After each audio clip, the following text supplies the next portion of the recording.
Good morning. It is Thursday, January the 6th, and this is The Drill. Welcome to all the butchers, bakers, and candlestick makers out there. I'm Ron, your host and the only true conservative in the United States today. After the daily declaration for spiritual warfare, we will have the recitation of the Pledge of Allegiance and the singing of the Star-Spangled Banner, and a special musical surprise at the end of the broadcast. All that and more when I come back.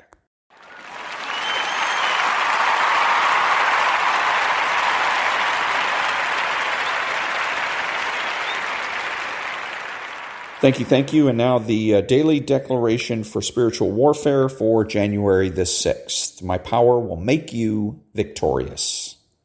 Always remember that you are not wrestling against flesh and blood. If you want to overcome and be victorious over principalities and powers, learn to prepare yourself in my armor. Buckle my belt of truth around your waist and put on my breastplate of righteousness. Fit your feet with the readiness that comes from the gospel of peace. As you prepare to move forward into battle with Satan and his demonic forces, take up the shield of faith, for it will extinguish all the flaming arrows that the evil one and his army shoot at you. Put my helmet of salvation on your head, and put the sword of my spirit, my word, in your hands. Above all else, come to me continually, in every circumstance you confront, with your requests for my assistance. Our continual fellowship will make you victorious in every demonic confrontation with the enemy. Ephesians chapter 6, verses 12 through 18, Psalm 144, verses 1 through 2. Prayer declaration: I am dead to my sinful nature because God has made me alive with Christ. Because of his son's sacrifice, God has forgiven all my sins, nailing them to the cross of Calvary. He has disarmed all demonic powers and authorities and allowed me to triumph over them through the work of his son on the cross. And that was the daily declaration for spiritual warfare for January the 6th.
Who is the true conservative?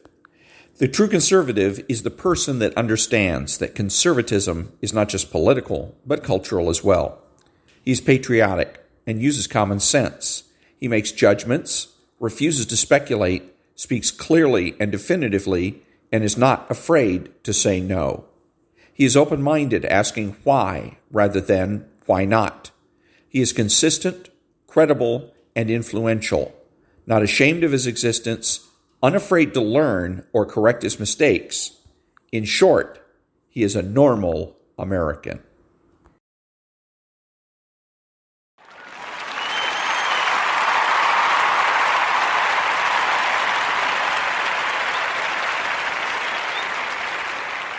Thank you, thank you. I prefer the dreams of the future to the history of the past. So wrote Thomas Jefferson to a friend of his in 1816. Could there be a more American sentence than that? The violence, poverty, and intolerance of the past was what Americans in Jefferson's day and ours had left their homelands to escape. The future was what they intended to build here. Americans often mock Europeans for refusing to accept reality, for dreaming of the days when the British Navy ruled the waves, when the Kingdom of Poland stretched from Berlin to Kiev, when Rome was the capital of the world. Yet, Americans have lived in their dreams every much as the Europeans have, maybe even more so. When Charles Dickens visited the United States in the 1840s, he mocked the locals' habit of pointing at a wooden schoolhouse in a clearing and describing the great university that would soon arise from it, or of calling the muddy lanes of New York and Washington avenues and boulevards. But the locals were not lying. They were describing things not as they were, but as they must soon be. The magnificent future was not a speculation. It was, as one 19th century newspaper editor said, a sure thing that simply had not yet gone through the formality of taking place. That future has arrived. America at the beginning of the 21st century is rich beyond all reckoning. The communist superpower with which it grappled for half a century lies shattered at America's feet, begging for American aid, technology, and investment. Past wrongs are being righted. The descendants of slaves sit on corporate boards and command fleets and armies. The grandchildren of coolies scoop up scholarships and prizes. Women can go anywhere and do anything that men can. The United States leads the world in learning, in the arts, in science and technology, in business and finance. Its shops are piled high with fresh plums in December and 100 varieties of ice cream in August. At the flick of a switch, Americans can listen to the Brandenburg concertos played more finely than they were ever for the Elector of Brandenburg himself. With a flash of plastic, they can board a jet to Bali or Buenos Aires. With a tap of a key, they can order any book in print delivered to their doorstep the next morning.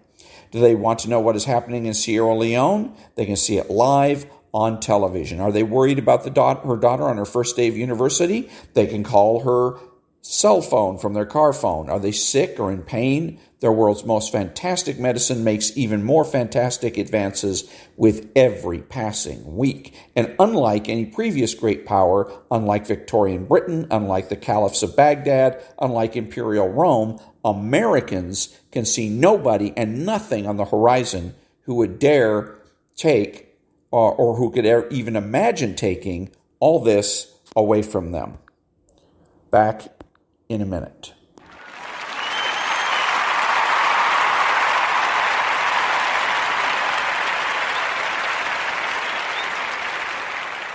Thank you, thank you. In every way that we can count, tally, or measure, these are America's best days. It's high noon of empire. It's staggering to imagine what more Americans could wish for if they aren't satisfied with all they have. And yet they aren't satisfied. In fact, it seems they feel less content, less secure, less proud of their country than they did 40 years ago when Jim Crow still ruled the South. Soviet bombers were aimed at Manhattan. A heart attack meant certain death, and $20,000 a year was a handsome wage. In those grimmer days, American publishing houses ground out books warning the country against, of all things, complacency. Now, in an era when complacency seems like the most appropriate of all moods, the publishers are capitalizing on pessimism. On my bookshelf, I see The End of Affluence, Prozac Nation, The Time Bind, The War Against Parents, The Overworked American, and America, What Went Wrong. The publishers know their market. In all but 5 of the 35 years since 1965, a majority, often an overwhelming majority, of the American public has told pollsters that the country is on the wrong track. What it matters, it turns out, are the things that cannot be tallied. Americans worry about deteriorating schools, about their inability to trust their neighbors, about the smut they see on television. They worry that the leaders ignore them and that the system is stacked against them. As then Governor Bill Clinton said in his acceptance speech at the 1992 Democratic Convention in New York, quote, "Those who play by the rules and keep the faith have gotten the shaft, and those who cut corners and cut deals have been rewarded. People are working harder than ever, spending less time with their children, working nights and weekends at their jobs. instead of going to PTA and Little League or Scouts. Americans feel that the country has lost its moral bearing. As Senator Bob Dole declared in his acceptance speech in San Diego in 1996, to those who say that America has not been better, I say, you're wrong. And I know because I was there. I've seen it. I remember. The wistful strains of nostalgia waft through American culture, from the revival of cigars, ballroom dancing, and retro cars and home appliances to the proliferation of new housing developments that attempt to evoke front porch white picket small towns. Perhaps this yearning for old wisdom, old fashions, and old days is only to be expected in an aging country. In 1999, the median American was almost 37 years old. He, or more precisely she, since the average American is a woman, was 28 in 1970. Since World War II, the mood of the country has reflected the moods of the colossal baby boom generation. Rebellious when the boomers were teenagers, lustful when the boomers hit their 20s, covetous as they entered their 30s. Now, as they turn 50, the mood of the country is shading into melancholy, tinged with the doubts and regrets of late middle age. Nevertheless, this yearning for the past springs from a deeper source than the aging of the American baby boomers. Perhaps today's Americans, as they applaud the rhetoric of values, faith, and family, are disclosing something real and important about the present state of the American nation. Back in a minute.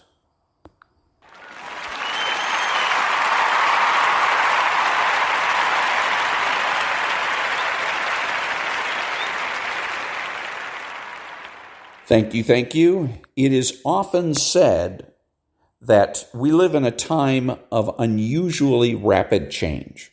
If we are referring to an economic and technological change, this isn't true.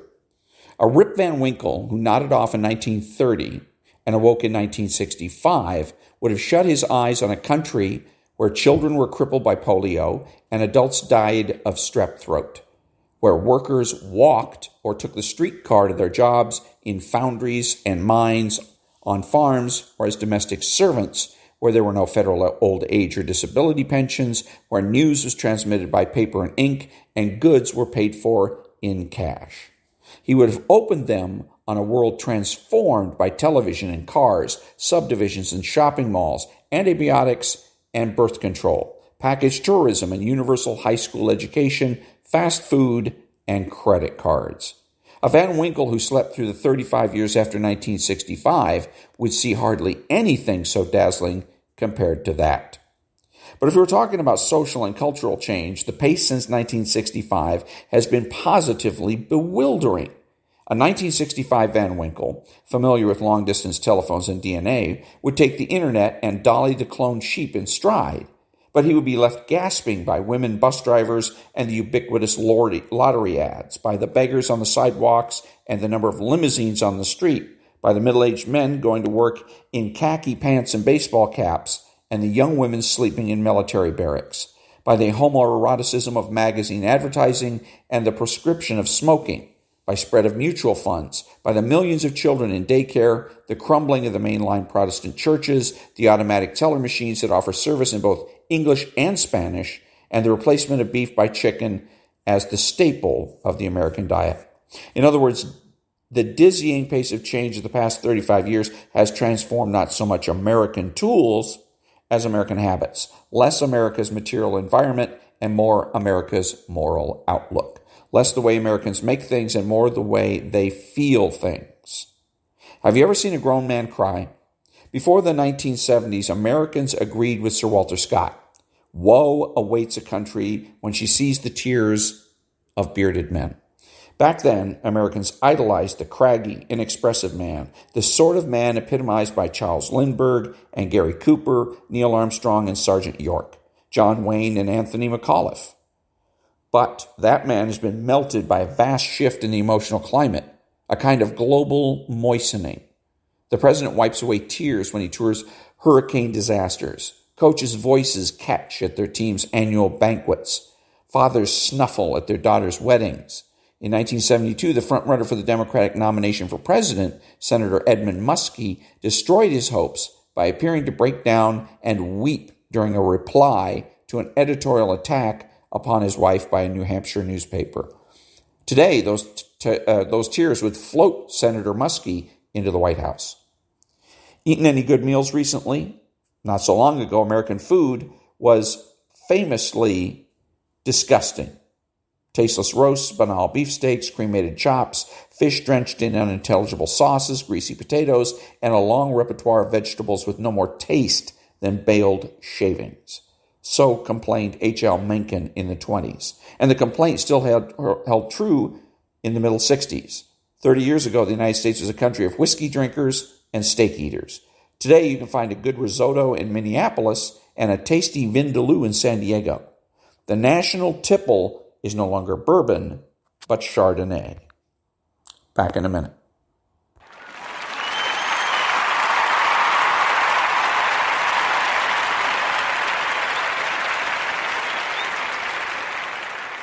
Thank you. When was the last time you heard a politician denounce Wall Street? On the campaign trail in 1948, Harry Truman accused the Republicans of wanting to fasten a Wall Street economic dictatorship on the country. People chuckled. That was the sort of thing that Democrats were expected to say. In those days, only the rich owned stocks or bonds, and the chief of the AFL-CIO was one of the half dozen most powerful men in the country. The thought that a day might come when shareholders would outnumber union members almost 4-1, or that a Democrat candidate for president would cite a rising stock market as proof that his economic policies were working, as Bill Clinton repeatedly did in 1996, would have left old Harry gasping. It meant something when the Romans stopped wearing togas. It meant something when French nobles stopped carrying swords. It meant something when Americans stopped spitting into cuspidors. Now it means something when you can buy a decaffeinated Sumatran coffee with steamed semi-skimmed milk and an almond biscotti on the ground floor of what used to be a discount Woolens warehouse in the country that invented Nescafe. It means something that an assistant professor specializing in Marxist analysis of the films of Buster Keaton owns 401k plans crammed full of General Electric stock. And it means something that Clint Eastwood felt obliged to weep on screen in The Line of Fire. We live in a world made new, and made new not by new machines, but by new feelings, new thoughts, new manners, new ways. Yet, for all our world's newness, there's a distinctly autumnal snap in the air these days. As the largest generation in American history prepares to exit the stage, the country finds itself examining its character. A people once collectivist, censorious, calculating, conformist, taciturn, obedient, puritanical, and self-confident, has mutated into the space of 3.5 decades into a people that is individualist, permissive, emotional, enterprising, garrulous, rebellious, hedonistic, and guilt-ridden. Some of this change is for the better, some is for the worse, but it's all puzzling and often uncomfortable. During the making of the movie Saving Private Ryan, the studio publicity department released a photograph of the star, Tom Hanks, clad in GI battle dress, talking face-to-face with the director, Steven Spielberg, wearing his trademark T-shirt and a baseball cap. It was a wonderful image, the 90s meeting the 40s, and one found oneself glancing back and forth from the man dressed as a warrior to the man dressed as a 12-year-old, wondering, whither had the one man gone, and whence had the other man come? When did this change happen? How? And why? The usual answer is a phrase that is explanation and date all rolled into one, the 60s. Many of us carry in our heads what might be called the documentary maker's version of that decade. And the birds sing, turn, turn, turn. The camera cuts from images of Martin Luther King Jr. on the steps of the Lincoln Memorial to dogs biting civil rights protesters in Birmingham, Alabama, thence to flower children in San Francisco, and then soldiers helicoptering down into a rice paddy. Brahms dropping from the bay of a B-52, hippie smoking marijuana and flashing peace signs, Lyndon Johnson declaring he will not run again, tanks in the streets of Detroit, and finally, Kent State. These events, these images represent the war, the protests, the assassinations, are usually thought to be the events that made the America we know. The documentary maker's history is not entirely wrong, but is not enough. Imagine telling somebody in 1969 that within 30 years, welfare would have been abolished. Imagine trying to explain that baby boomer legislators would pass laws that permit the police to confiscate a car. on the spot and without trial if they discover the fragments of a joint in the ashtray, or that the first member of the Woodstock generation to become a president would order more military interventions abroad than any president since FDR. Back in a minute.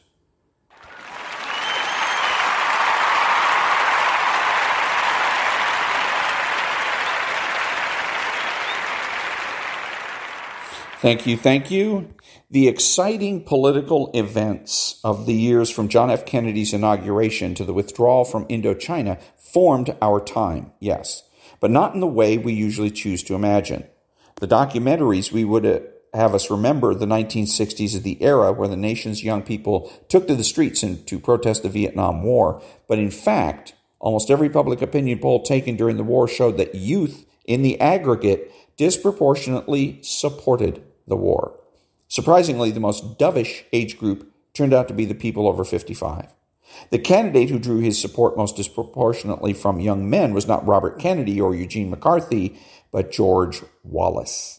The documentaries described the 60s as a decade in which the conscience of the nation was at last aroused against the evil of racial inequality. In fact, the crucial turn in public opinion occurred in the 1950s. Up until the mid-60s, a plurality of white Americans believed that the country was moving not fast enough on civil rights. After the riots of 1965, pluralities consistently insisted that the country was moving too fast. And despite all that footage of stoned young people rolling in the Woodstock mud, the 1960s were not only the era of sex, drugs, and rock and roll. Only 5% of Americans had ever tried marijuana by as late as 1967. A majority of American brides still said they came to the altar as virgins in 64. The number one song of 1969 was Sugar, Sugar by the Archies. When you think of the 1960s, it's a great mistake to imagine them as represented by, say, Hillary Rodham Clinton. 2/3 of the baby boomers never attended college. In 1966, almost all the young men born in 1947, the year Hillary Clinton was born, were wearing their hair short, serving in the army, or else taking jobs at the local plant, eating pork chops for dinner, and getting ready to marry the second girl they had ever slept with. The Berkeley free speech movement, the sit-ins at Columbia, the Harvard strike of 1969, for most American young people, the protests and love-ins of the 60s were as remote and alien as the Newport Regatta, the Deb balls in the Plaza Hotel, or the rituals of Skull and Bones. For older Americans, there were a good deal more exotic than that. An influential book published in 1970, The Real Majority by Benjamin Wattenberg and Richard Scammon, observed that the typical American voter was neither young nor poor nor black. She was a 47-year-old machinist's wife living in Dayton, Ohio. And as Wattenberg and Scammon did not quite say, as far as she was concerned, the 1960s were the 1940s, except that frozen vegetables had replaced canned. It was only in the next decade, the supposedly anticlimactic decade of the 70s, that her world and that of people like her was turned upside down, as Cambridge, Massachusetts, New Haven, Connecticut, Manhattan, and Northwest Washington were turned upside down by the 60s. It was in the next decade that her husband dumped her, that she discovered cappuccino, that her standard of living failed to rise for the first time in her adult life, and that she cast her first Republican ballot. The 60s, one-time Democratic activist Richard Goodwin later wrote, contain a promise, an augury of possibility, an eruption of confident energy. They were a Promethean moment when everything seemed possible: the abolition of poverty, the overnight elimination of prejudice, unending economic expansion. Back in a minute.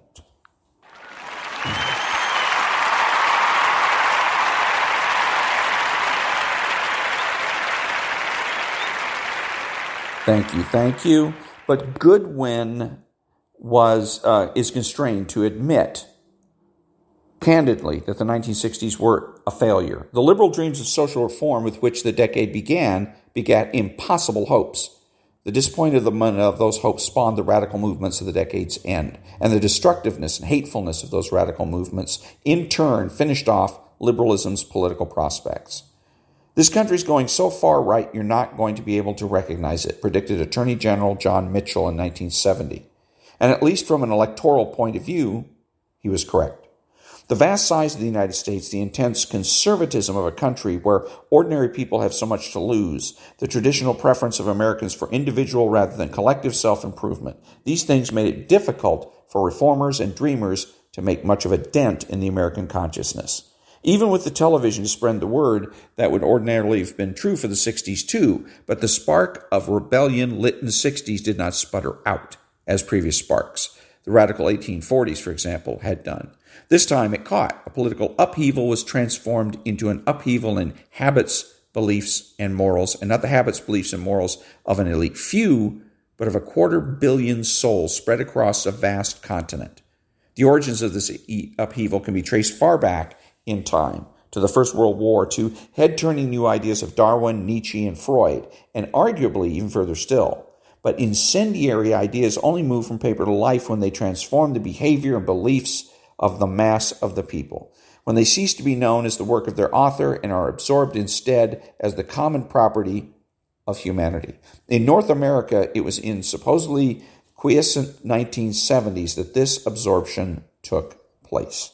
They were strange, feverish years, the 1970s. They were a time of unease and despair, punctuated by disaster. The murder of athletes at the 72 Olympic Games, desert Emirates cutting off America's oil, military humiliation in Indochina, criminals taking control of American streets, the dollar plunging in value, marriages collapsing, drugs for sale in every high school, a president toppled from office, the worst economic slump since the Great Depression, followed 4 years later by the second worst economic slump since the Depression. The U.S. government baffled as its diplomats are taken hostage, and in the background loomed still wider and stranger alarms and panics. The Ice Age was returning. Killer bees were swarming up the Rio Grande. The world was running out of natural resources. Kohoutek's comet was hurtling toward the planet. Epidemic swine flu would carry off millions of elderly people. Karen Silkwood had been murdered for trying to warn us that nuclear reactors were poisoning the earth. General Motors was suppressing the patent on a hyper-efficient engine. Food shortages would soon force Americans to subsist on algae. There were, wrote a columnist for the New York Times, fleeting moments when the public scene recalls the Weimar Republic of 1932-33. Back in a minute.